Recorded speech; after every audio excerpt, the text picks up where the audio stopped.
Certa vez eu estava conversando com um ateu e esse ateu me fez uma afirmação bem incisiva. Ele falou que Jesus era um hipócrita.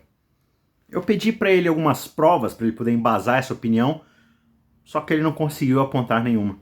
Ele apontou muita hipocrisia no meu comportamento, na minha igreja, algumas em si mesmo, inúmeros exemplos na história cristã, só que nenhuma no próprio Cristo.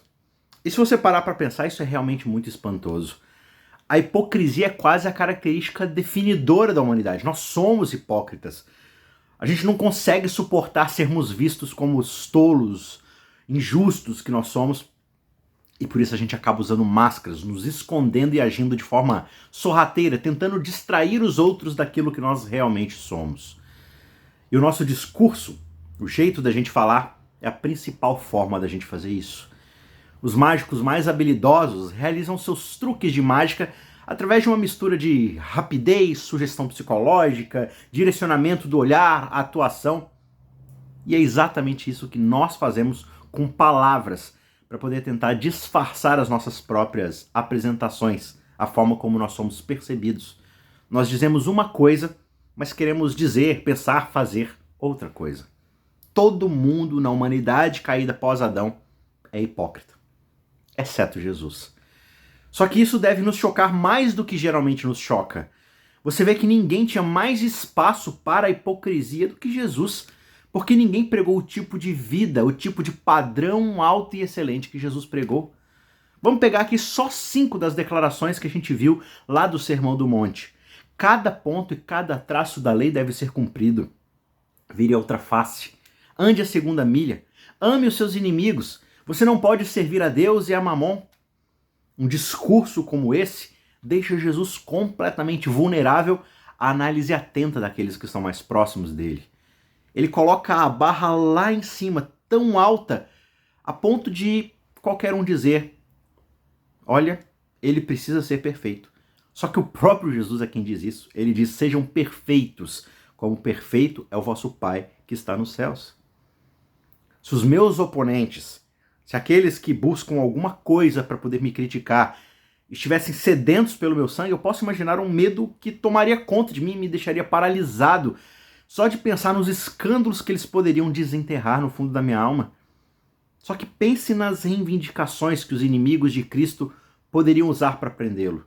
A menor falha no seu comportamento relacionado ao seu discurso o abriria instantaneamente para a acusação de hipocrisia. Só que ao invés disso, o que é que nós vemos? Uma perfeita integridade entre discurso e ação.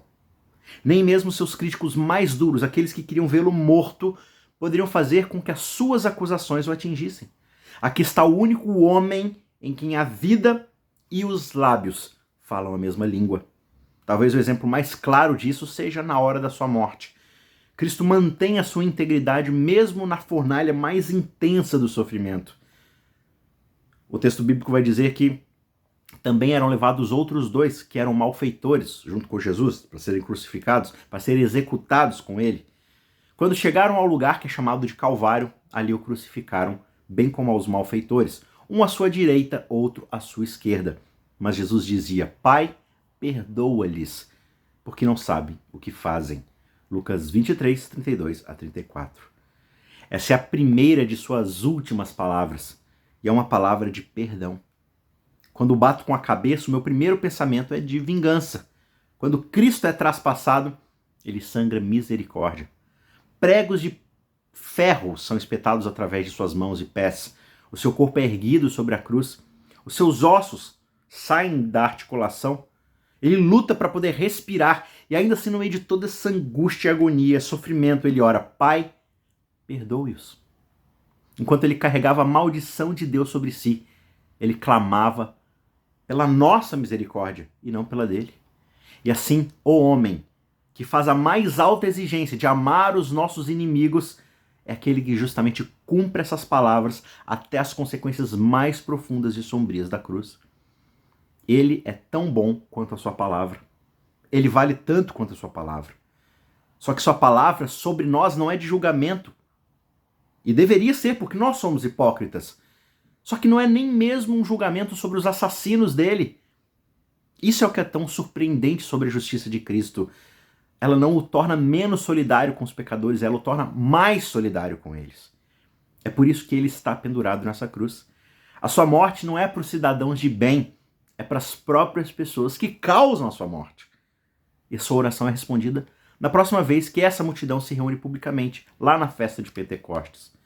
2 meses depois, Pedro proclamou aos assassinos de Cristo os acontecimentos ocorridos desde a Páscoa. Está lá em Atos 2, 36 a 41.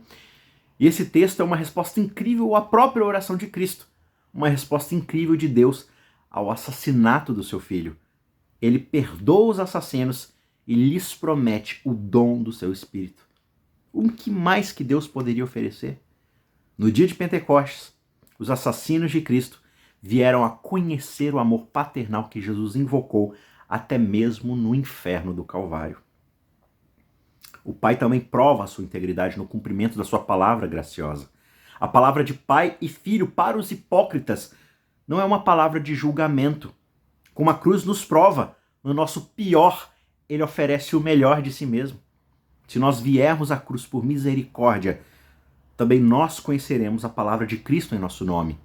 Pai, perdoa.